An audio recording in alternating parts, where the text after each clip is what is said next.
BetOnline is the world's most trusted betting platform and your number one source for everything football. BetOnline has every stat, every matchup, and even live odds and spreads to bet on during the games. You think you know your stuff? Well, get in on our $200,000 mega contest and pick 5 games against the spread every week for your chance at weekly prizes and a share of $200K.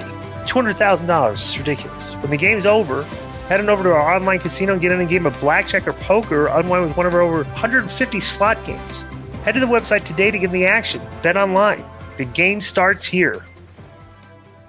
First one in the Patreon mailbag this week is, hey, Joe, you got me queued up for this and ready for this. Hey, K100 crew, Tad from H-Town. Subject is Meltzer. Thanks for a great show every week. My question is about Dave Meltzer. I listened to the entire interview. Not a fan of Dave's opinions, but it's great to just hear someone who knows so much about the business and the history. Overall, after hearing the interview, I want to know, why do all of you truly think he wouldn't come on with Disco being there? Disco would have been just as respectful. All right, I heard the interview, Konnan, and it was the parts I heard were kind of a love fest between you and Dave. And I also I want to talk about that we should have. Yeah, that's the song we should play for the UMS. So when it came time to ask my question, let me cut you off right here. No, hold on, no. Let me cut you off. Fuck all that. No. Fuck all that. Okay. I'm going to say this. I've said it a million times, and I know you're saying it to rile me up because you know he's my boy. So what did you want me to do? To bring him on here and insult him and offend him so he never fucking comes on again? Is that what you fucking wanted? I think I asked him a couple tough questions. I asked the 2 questions you wanted. No, all right? You did not. You did not answer. I wouldn't have called it a love fest, though. Ask my question. I don't need you to be on my side. Well, of course you're on his side, because this was a concerted effort to minimize my question. I thought it was actually a premeditated. Absolutely. I asked the question. Oh my God! What a fucking. Let me finish. Can I talk here? I asked a question. Really? Is that what you're telling me now? Let me finish. Can I talk now? When you always fucking interrupt me, and now you get mad. You got a lot of balls, Disco. But go ahead. Okay. You asked my question. Okay. Joe, immediately when the question, at the very last syllable with you said the question, Joe goes, that's Disco's question. Konnan obviously knew it was my question. He wanted to ask it, not to say it was Disco's question. Joe, you interrupted him. Dave didn't even answer the question. Yeah. And then you guys just went along. Okay, that's just want to get that on the record. I was mistaken. I was not aware that Konnan intentionally was hiding that it was your question, and I fucked up. Yes, that is correct. If that was a fuck up, yeah. You guys fumbled. Okay, so let's agree that you guys fumbled my question. I didn't fumble shit. No, Joe fumbled the question, but Dave didn't even answer it. Was the thing. Right, that's not my fault. So why are you going off on me? Said, you didn't answer. Why would you say that wasn't the question? That was a question, wasn't it? The one that anybody that hears it will hear it. So whatever. But I don't care. Yeah, a listener pointed that out to me. They're like, you stepped on Konnan there. I don't think Konnan wanted him to know that it was Disco's question. And correct. No, that's not true. Oh, so I'm just. It doesn't matter. There's a lot of people very critical of the interview between you and Dave. So good, bro. I don't fucking care. I asked him questions. I asked him the 2 questions you wanted, and what was the other one that I asked him? Oh, I asked him about the thigh slapping. No, you didn't. No, I said but I think it was a concerted, premeditated effort to make sure my question didn't get asked properly. So, and that's my story. Why would I do that? Okay, well, let me ask you a question. What would be because that's my story, and I'm sticking. Because that's my story, and I'm sticking to it. Right. Bro, there's as much trouble as I've been in, as many times as I've been fired, as many times as I've been suspended, as many fights as I've had on this fucking show, for you to try to paint me as some soy boy that's afraid of anybody is fucking ridiculous. No, but honestly, my whole life has just been one rebellious episode after another, whether it's been in the military, in wrestling, in school. I'm just that type of guy that goes against the grain. You know? You heard. Did you want me to just? No. Do you want me to just bring him in? Yeah. No. However, okay, on this show we have discussed. Right. You asked Dave why he wouldn't have me on this, why he wouldn't be on when I was, and you heard his answer. He answered it. Yeah. Correct. My thing is like, Dave, right. Why didn't you say because you've said to me, oh, come on. I mean, that you really think that's a legitimate reason to not want to do it? How did I preface it? Wait, how did I preface it?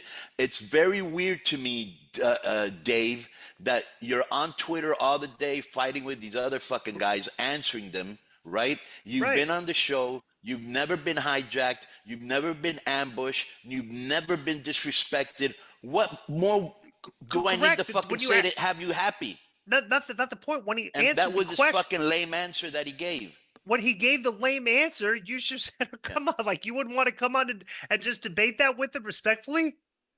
Like you didn't follow What up did with I anything. say? You just asked a question. That was it. He answers like, okay, let's move on. That's it. Because, That's bro, you already know that no matter what. But let me tell you why. I think the reason is because much like anybody, whether it's, and I'm not even going to say names because later on they think they'll take it personally. But when somebody thinks they're right no matter what, there's no talking any sense into them. How long have I been trying to get him? Bro, I've talked to him privately and said, what the fuck, dude? Really, dude? Really? You know? And that's his stance. And I feel that this is what I think, because the guy goes, why do you think Dave, what was the question? Why do you think Dave really doesn't want to go on the show? Overall, after hearing the interview, I want to know, why do all of you truly think he wouldn't come on with Disco being there? Disco would have been just as respectful. Why do you truly think he would? Like, you heard his answer. Why do you truly? Right. But honestly, this is what I think. Let's say that answer is disingenuous. What do you think the reason? Go ahead. Right. This is what I think. Supposition. Nobody knows what the motherfucker's thinking. I almost feel that there's like a in between that world in him and who else would be in his like orbit that doesn't want to like Sean Ross have anything to do with like Tony Khan, like those type of Tony guys. Khan, Kenny Omega. You said like even said Kenny Omega didn't want to come. Those type of guys. They decided, let's none of us give any oxygen to Disco, Russo, Bischoff. I don't know how I'm not in that group, but you know somehow I got like except with Tony. You got a pass, yeah, but right, I got a pass. But you guys, and I also think that you've actually come out and buried him. So has fucking when he's but when he's actually marginalized me, right? Like when he actually tries to minimize my input. Right. He doesn't listen to me. Okay, he doesn't have any respect for anything I say, which is ridiculous. And the thing is that in what do you want to call it? The bubble of professional wrestling right now, okay, of everything that's going on. There's two very clear things going on, okay? WWE is doing great business. AEW is not, all right? Right. And when we review the shows, we watch these shows, we usually give glowing reviews to the WWE mostly. There's still stuff we bury on the show, but we get hate from the AEW people because we kind of bury their show. But it's kind of obvious one show's doing very well and the other show's not doing well. So the criticism would be applied to the show. Obviously, it's not doing well, and the praise given to the show that's doing well. Their fan base, okay, looks at that as we are hating on one show and just like kissing the ass of the other, which is stupid. But Dave and these guys kind of feed into those fans' responses. Okay, like they, and the thing is like when Dave, who has a lot of influence and people read his sheet, and his readers, that when his awards come out at the end of the year, they think that the AEW show is better than the WWE show. Okay, so he has a lot of influence. So a lot of ideas that he's presenting to this large market audience of fans, okay, should obviously be up for debate. It's like, why would you not want to defend your ideas and stuff? Like, I'm willing to say, like you think this is good. It's like, okay, let me tell you why we don't think it is. Like, you think this is good stuff. We don't think it is. Let's talk about why we don't think it is, and then the problems that like the mistakes that they're making. But he doesn't really seem very willing to do that with other people that disagree with him. The only reason he did it with you is because you're a friend of his. He won't do any type of like, what do you want to call it? I don't want to call it enemy media, but like, why would you not want to defend your ideas against other people with influence that disagree with you? And it's just that all those guys don't want to seem to do that. Go ahead. Yeah, as we've discussed on the show before, not everybody thinks like we do, and that's okay. You can't. You know what I'm saying? Like, I'll give you a good example, a real good example in wrestling, bro. In Mexico, a lot of times when I'm trying to recruit top talent from other promotions, a lot of times they're like, well, you sure that, I'll get over? Are you sure that? I'm not sure of shit, dude. Just, I'm giving you an opportunity.